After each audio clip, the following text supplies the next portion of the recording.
this is one of the features of the hero's journey that Chris Vogler discusses, and that's the refusal of the call.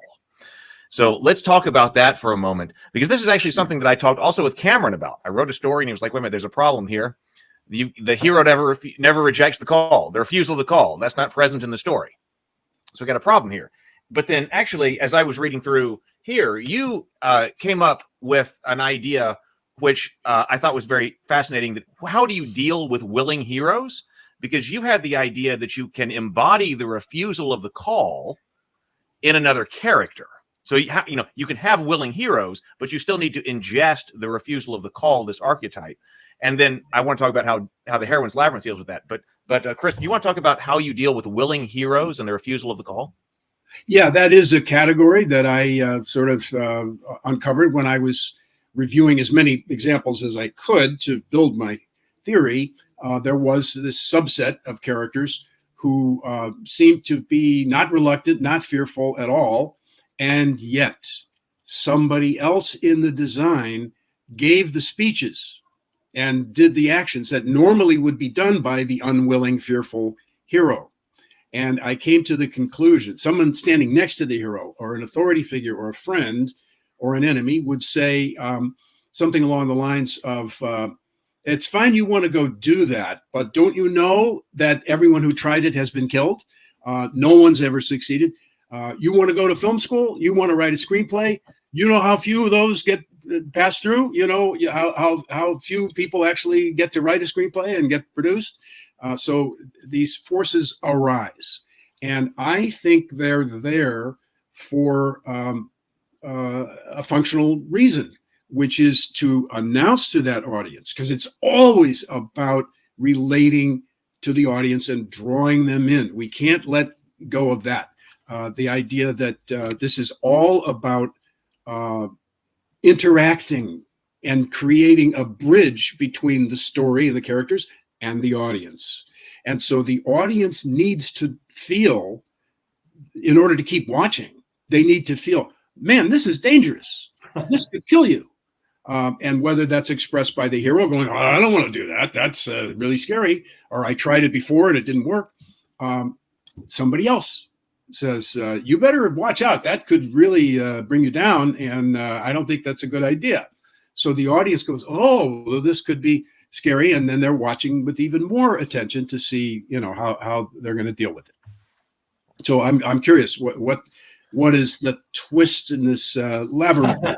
Right, because Doug, you realized that you noticed one of the things you noticed was there was infrequently a refusal of the call in heroine-centric stories. Right. So one of the cool things about the Heroine's Labyrinth is it's not in contradiction to the hero's journey. It doesn't. It does not invalidate anything. It doesn't take anything away from it. In fact, everything Christopher Vogler just said is very much intact and will always be intact for hero's journey interpretations, or for either hero's journey moments or not. So if it is a hero's journey moment, you will still get this refusal of the call. And I agree with everything he just said.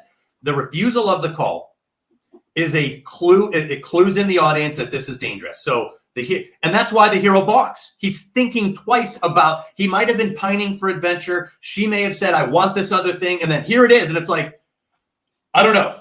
I'm scared. I'm second guessing it. I already knew my old life. I understand how I fit into it. It's best to stay here and just wish away instead of actually going on this adventure. That's a huge thing. And we identify with heroes that refuse the call. We're like, yeah, okay. He's not sure now. When I was studying hero-centric stories, I actually started writing an article called The Incomplete Heroine, because I was getting frustrated that so many heroines skipped this step. So I thought it was actually a failure in writing that they were skipping the refusal of the call. And my whole point was exactly what Mr. Vogler said. Don't the writers know how important this step is? Don't they know that this step is important because it signals that we're going into a dangerous world where there are higher stakes, both in the maturation process, in the boon, there's a lot at stake here. Well, I started second guessing myself because I realized that home began to symbolize something a little different to the heroine. So they are often held aside. They're barred from participation on some level in society.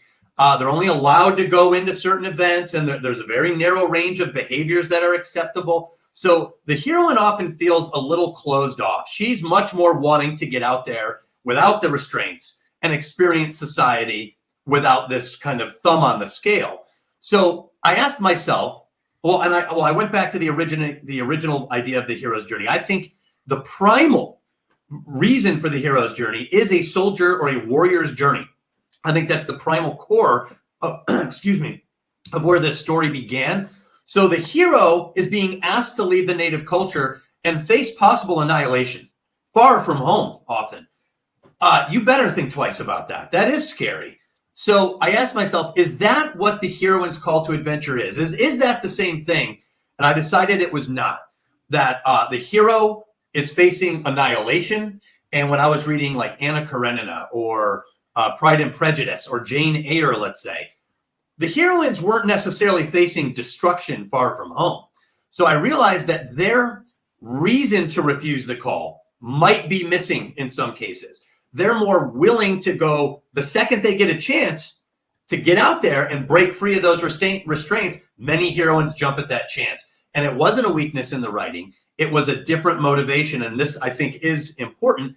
However, I noticed also when death was on the table for heroines, they also vacillated. Even in the movie Barbie, which just came out, she has a very strong refusal of the call. And what does she say? They're doing that like dance number. She's like, who thinks of death?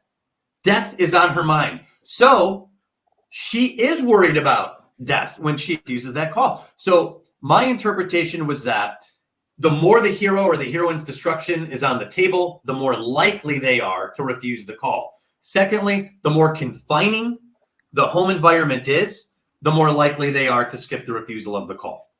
But to Mr. Vogler's point, there are still characters in heroine-centric stories who take on that role for the heroine. Hey, don't go out there. It's crazy. It's dangerous. But heroines are always like, nope, I'm going to go past the breakers. I'm out of here. Wonder Woman storms off the screen when she gets the chance in the first Wonder Woman. So anyway, a little different. Yeah, I just would add there's another little subset here, which is those heroes who are completely dedicated to it and just jump right in, both feet, don't think twice about it. And one name for them is fools. And they often are brought up short, especially when they enter the new world, the special world. They might have a crash landing, and they might be brought up very sharply by reality. So there is that possibility too.